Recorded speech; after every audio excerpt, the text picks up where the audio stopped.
In this TeamWork 5 Manager tutorial, I'm going to show you how to add and delete users from a location.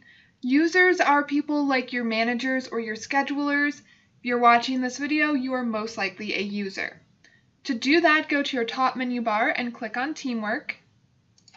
Make sure you have your enterprise or location selected, then click on Locations. Choose the location you would like to add users to from the list. Then go to your new top menu bar and click on Deployments. Choose Users from the drop-down menu. And now you should be taken to a list of your users.